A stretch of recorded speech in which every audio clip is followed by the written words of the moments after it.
BJP সাংসদ জগন্নাথ সরকারের মন্তব্যে পোস্ট সামাজিক মাধ্যমে পোস্ট করে কটাক্ষ অভিষেক বন্দ্যোপাধ্যায়ের। বিজেপি নেতৃত্বের ভণ্ডামি আরও গভীরে নেমে এসেছে। বিজেপি এলে ভারত বাংলাদেশের মধ্যে কোনো সীমানা থাকবে না, উভয় দেশ আবার এক হয়ে যাবে, ঘোষণা রানাঘাটের সাংসদের। অন্যদিকে একই বিজেপি সরকার সহ অমিত শাহ পশ্চিমবঙ্গ সরকারকে দোষারোপ করে চলেছেন যে তারা তাদের সীমান্ত রক্ষা করতে জমি দেয়নি। যদি বিজেপি সত্যি দেশের অখণ্ডতায় বিশ্বাস করে তাহলে অবিলম্বে এই সাংসদকে বরখাস্ত করার চ্যালেঞ্জ জানাচ্ছি। তাদের নীরবতা কেবল প্রকাশ করবে যে তিনি শীর্ষ নেতার পূর্ণ সম্মতিতে এই কথা বলেছেন। এটি জাতীয়তাবাদ নয়, এটি প্রতারণা।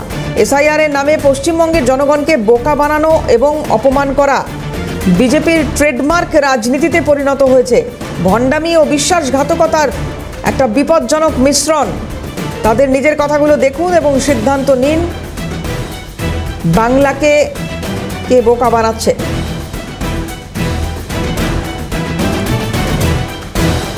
রাজা শাহ আমাদের প্রতিনিধি রয়েছেন টেলিফোনে। রাজা, কি জানা যাচ্ছে? এখন তোমাকে জানাই যে বিজেপি সাংসদ জগন্নাথ সরকার তিনি তার একটি যে বক্তব্য ভাইরাল হয়েছে সামাজিক মাধ্যমে, যেখানে তাকে বলতে শোনা যাচ্ছে যে যদি বিজেপি ক্ষমতায় আসে সেক্ষেত্রে বাংলাদেশ এবং ভারত। তৃণমূল কংগ্রেস সর্বভারতীয় সাধারণ সম্পাদক তিনি এক্সপোস্ট করে আজকে কটাক্ষ করেছেন গোটা বিষয়টি। তিনি বলছেন ঠিক যে সময় দাঁড়িয়ে কেন্দ্রের সরকার, কেন্দ্রের স্বরাষ্ট্র মন্ত্রক তারা বলছে যে সীমান্ত সুরক্ষা করতে, ঠিক সেই সময় দাঁড়িয়ে সেই দলেরই একজন সাংসদ তিনি বলছেন যে কোনো কাটাঘাত থাকবে না। এবং এই ইস্যুতে এসআইআর এর প্রসঙ্গ তুলে ধরেছেন অভিষেক বন্দ্যোপাধ্যায়। তিনি বলছেন এসআইআর বিষয়টি রেখে কার্যত মানুষের সঙ্গে তঞ্চকতা করছে কেন্দ্রের সরকার। অর্থাৎ সব মিলিয়ে একেবারে তোমাকে জানাই রানাঘাটে বিজেপি সাংসদ যে মন্তব্য করেছেন প্রকাশ্য সভায়, যে ছবি এই মুহূর্তে ভাইরাল সামাজিক মাধ্যমে, তা তুলে ধরে কটাক্ষ করলেন অভিষেক বন্দ্যোপাধ্যায়। বিজেপি সাংসদ জগন্নাথ সরকারের মন্তব্যে যে পোস্ট করেছেন অভিষেক বন্দ্যোপাধ্যায়, সেখানে স্পষ্ট একথা বলছেন বিজেপি নেতৃত্বের ভণ্ডামি আরও গভীরে নেমে এসেছে। রাজা, গতকাল যে বৈঠক অভিষেক বন্দ্যোপাধ্যায় করেছেন, আমি একদম এটা থেকে অন্য জায়গায় গিয়ে জিজ্ঞাসা করছি এই কারণ কিভাবে তৃণমূল কংগ্রেস মানুষের আরও কাছে পৌঁছচ্ছে। এক জগন্নাথ সরকার যে পোস্ট করেছেন সেই বিষয়টাকে সামনে রাখা, পাশাপাশি গতকাল অভিষেক বন্দ্যোপাধ্যায় একটা খুব সুন্দর একটা মন্তব্য করেছেন এবং ভীষণ তাৎপর্যপূর্ণ, যে যদি কেউ কোনো সমস্যায় পড়েন নির্বাচন সংক্রান্ত, এই এসআইআর সংক্রান্ত ইত্যাদি এই প্রক্রিয়া সংক্রান্ত, তাহলে দলমত নির্বিশেষে তৃণমূল কংগ্রেসও তার পাশে দাঁড়াবে। এইভাবে আজকে জগন্নাথ সরকারের পোস্টের পরবর্তীতে অভিষেক বন্দ্যোপাধ্যায়ের বক্তব্য, গতকালের অভিষেক বন্দ্যোপাধ্যায়ের বক্তব্য, মানুষের সঙ্গে তো আরও জুড়ে যাচ্ছে তৃণমূল কংগ্রেস এবং বিজেপি তাদের পায়ের তলার মাটি ক্রমশ হারাচ্ছে। দেখো, তোমাকে এটা খুব স্বাভাবিক ব্যাপার, কারণ অভিষেক বন্দ্যোপাধ্যায় গতকাল বলেছেন যে কোনো বৈধ ভোটারের নাম যাতে বাদ না যায়। সেটা বিরোধী দলের ভোটার হতে পারে, কিন্তু সে পশ্চিমবঙ্গের নাগরিক সবার প্রথমে। পশ্চিমবঙ্গের কোনো বৈধ নাগরিকের যাতে নাম বাদ না যায়, এবং তিনি স্পষ্ট করেছেন তৃণমূল কংগ্রেস সর্বদা সবার সঙ্গে রয়েছে। এবং গোটা রাজ্য জুড়ে যে 294টি ওয়ার রুম করা হচ্ছে, 692টি ক্যাম্প করা হচ্ছে, দলমত নির্বিশেষে সাধারণ মানুষ তারা সেখানে গিয়ে পরিষেবা পাবেন, তারা সেখানে গিয়ে পরিষেবা নেবেন। এখানে দলের কোনো বিষয় নয়, রঙের কোনো বিষয় নয়। সাধারণ মানুষকে পরিষেবা দেওয়ার জন্য সংশ্লিষ্ট এলাকার জনপ্রতিনিধি এই ব্যবস্থা করবে। অর্থাৎ সব মিলিয়ে তোমাকে জানাই অভিষেক বন্দ্যোপাধ্যায় যেমনটা গতকাল দলের নেতৃত্বকে বলেছেন যে মাঠে থাকুন, রাস্তায় থাকুন, জনপ্রতিনিধিদের বলেছেন জনসংযোগ করুন, এসআইআরকে সামনে রেখে মানুষের পাশে থাকুন, জনসংযোগে কাজে লাগবে। সাংসদদের উদ্দেশ্যে বার্তা দিয়েছেন যতদিন না পর্যন্ত অধিবেশন শুরু হচ্ছে সপ্তাহে 4 দিন করে আপনারা সেই ওয়ার্ড রুমে গিয়ে বসবেন এবং সাহায্য করবেন।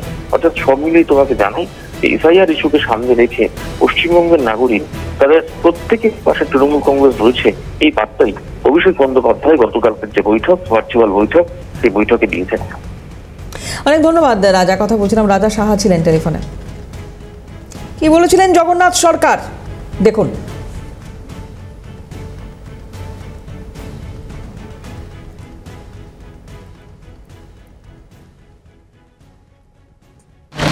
যে এবার যদি আমরা জিতি মাঝে বাংলাদেশের সঙ্গে কাঁটাতারের বেড়া আমরা রাখবো না, এক ছিল আগামী দিন এক হয়ে যাবে। যে এবার যদি আমরা জিতি মাঝে বাংলাদেশের সঙ্গে কাঁটাতারের বেড়া আমরা রাখবো না, এক ছিল আগামী দিন এক হয়ে যাবে।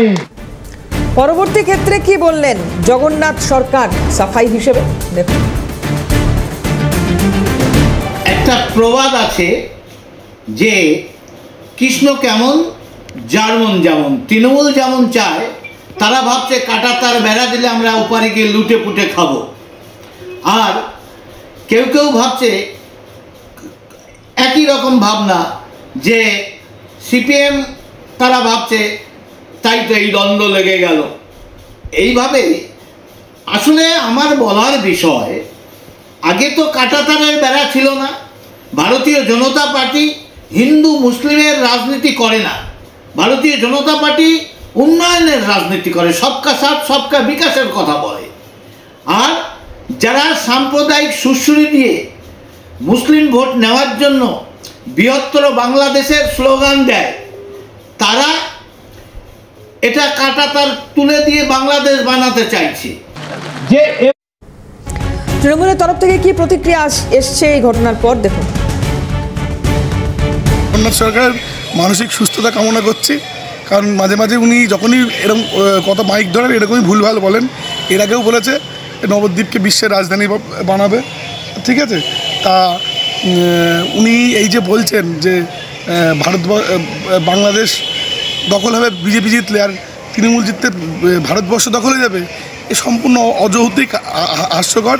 তৃণমূল 15 বছর ক্ষমতায় আছে, 26 সালেও জিতে ক্ষমতায় আসবে। কেন্দ্রীয় মন্ত্রী সুকান্ত মজুমদার কি বলেছেন দেখুন। আমার মনে হয় কোনোভাবে তিনি মিসকোটেড হয়েছে। কাঁটাতারের বেড়া রাখবো না কিভাবে হতে হবে, কাঁটাতারের বেড়া তো আছেই। গোটা সীমান্তে যে এখনো 400 কিলোমিটারেরও বেশি যা ফাঁকা জায়গা আছে, সেই জায়গাটাকে কাঁটাতার দিয়ে ভরাট করা হবে।